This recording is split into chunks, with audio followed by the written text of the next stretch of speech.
ஐயனார் துணை சீரியல்ல இனிய எபிசோட்ல என்ன நடந்திருக்கு அப்படின்னு பாத்தீங்கன்னா, இங்க நடேசன் ஏத்தி விடவும், நம்ம சோழன் நானே போய் நிலாவுக்கு வண்டி ஓட்ட கத்துக் குடுக்குறேன் அப்படின்னு கிரவுண்டுக்கு போயிட்டாப்ல. அங்க போயிட்டு வந்து பாத்தீங்கன்னா, நான் தான் மத்தவங்க எல்லாருக்குமே வண்டி ஓட்ட கத்துக் குடுத்ததே. இவன் என்ன உனக்கு கத்துக் குடுக்குறது? நான் உனக்கு சூப்பரா கத்துக் குடுக்குறேன் அப்படின்னு நிலாவுக்கு கத்துக் குடுக்குறேங்கிற பேர்ல நிலாவ கீழ விழ வச்சர்றாப்ல நம்ம சோழன். இதுக்கப்புறம் என்ன நடக்கும்? அவங்க அப்படியே கிளம்பி வீட்டுக்கு போயிட்டாங்க. நிலாவுக்கு கையில அடிபட்டு ரத்தம்லாம் வருது. வீட்டுக்கு போன உடனே வந்து பார்த்தீங்கன்னா, சோளம் தான் தள்ளி விட்டாப்ல அப்படிங்கிற ரேஞ்சுக்கு எல்லாமே பரவிடுது. இந்த பக்கம் நடேசன் என்னடான்னா மறுபடியும் கிண்டல் பண்ண ஆரம்பிச்சர்றாங்க. இதுக்கப்புறம் நான் உன் கூடலாம் கத்துக்க மாட்டேன். நான் பல்லவன வச்சே கத்துக்கிறேன் அப்படிங்கிற மாதிரி நம்ம நிலா மறுபடியும் பைக் ஓட்ட கத்துக்கிறாங்க. பல்லவன வச்சு கொஞ்சம் கொஞ்சமா தனியா ஓட்டவே ஆரம்பிச்சர்றாங்க நம்ம நிலா. இப்படி நிலா பைக் ஓட்டிக்கிட்டு இருக்கும் பொழுதே வந்து பார்த்தீங்கன்னா, அந்த இடத்துக்கு சிந்து வராங்க. ஸோ சிந்து எதுக்காக வந்திருக்காங்க அப்படிங்கிறது தெரியல. அவங்க ஹிந்தியில ஏதோ சொல்றாங்க. அதுக்கு வந்து பார்த்தீங்கன்னா, நம்ம சோழன் தான் சொல்றாப்ல டிரான்ஸ்லேட்டரா, அவங்க அண்ணன் இப்படியே வந்தாரு. அப்ப இங்க தான் சேரன் வீடு இருக்குன்னு சொன்னாரு. அதனால தான் பார்க்க வந்தேன். அப்படின்னு சொல்றதா சொல்றாங்க அப்படின்னாங்க. அதுக்கப்புறம் வீட்டுக்குள்ள போய் உட்கார வச்சு பேசுறாங்க.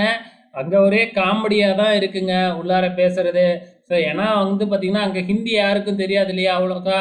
அதே டைம்ல நடேசனுக்கு நல்லாவே ஹிந்தி தெரியும். அவரு லாரி ஓட்டுனவரு அப்படிங்கிறதுனால பல லாங்குவேஜ் தெரியும் அப்படிங்கிறதுனால, சிந்துகிட்ட வந்து சும்மா தன்னை பத்தி புகழ்ந்து பேசி தள்ளிக்கிட்டு இருக்கிறாரு.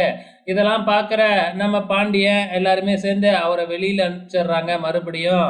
இந்த பக்கம் வந்து பார்த்தீங்கன்னா, நம்ம பல்லவன் தமிழ் கத்துக் குடுக்குறேங்கிற பேர்ல சிந்துகிட்ட போயிட்டு அவங்க அப்பா கிட்ட, அதாவது நடேசன்கிட்ட இப்படி பேசுங்க அப்படின்னு சொல்லி, "நீ ஒரு வெண்ண" அப்படின்னு போய் சொல்லுங்க அப்படின்னு சொல்லிடுறாங்க. அதையும் கேட்டுக்கிட்டு இந்த சிந்து நேரா போய் நடேசன்கிட்ட, "நீ ஒரு வெண்ண" அப்படின்னு சொல்லிடுது.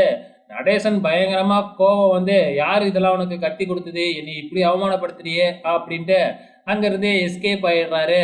இதெல்லாம் ஒரு கலாட்டா மாதிரி நமக்கு காமிச்சுக்கிட்டு இருந்தாங்க. இதுக்கப்புறம் என்ன, அவங்க போனதுக்கப்புறம் மறுபடியும் பல்லவன் நிலாவுக்கு வண்டி ஓட்ட கத்துக் குடுக்குறாப்ல. இப்ப தனியா ஓட்டிக்கிட்டு இருந்தாங்க இல்லையா? இப்ப ரோட்ல ஓட்ட கத்துக் குடுத்துக்கிட்டு இருக்கிறாங்க. பாண்டியனும் வந்து பார்த்தீங்கன்னா, இப்படிலாம் ஓட்டக்கூடாது. ஸ்ட்ரெய்ட்டா உட்காரணும். முன்னாடி வர்றவங்கலாம் அவங்க வண்டி ஓட்ட தெரிஞ்சவங்க. அதனால அவங்கள பத்தி கவலைப்பட தேவையில்ல. நீ தான் கரெக்ட்டா ஓட்டணும். அப்படி இப்படின்னு சொல்லி ஓட்ட கத்துக் குடுத்துக்கிட்டு இருக்கிறாங்க. அங்க மறுபடியும் சோழன் வந்து நான் கத்துக் குடுக்குறேங்கிற பேர்ல சொல்றாப்ல. ஆனா நிலா இருந்துகிட்டு, "இல்ல முடியவே முடியாது" அப்படின்னு போக சொல்லிடுறாங்க. இதுதாங்க இன்னி எபிசோட்ல நடந்திருக்கு. வெயிட் பண்ணி பார்க்கலாம் நாளைக்கு என்ன நடக்க போகுதுன்னு.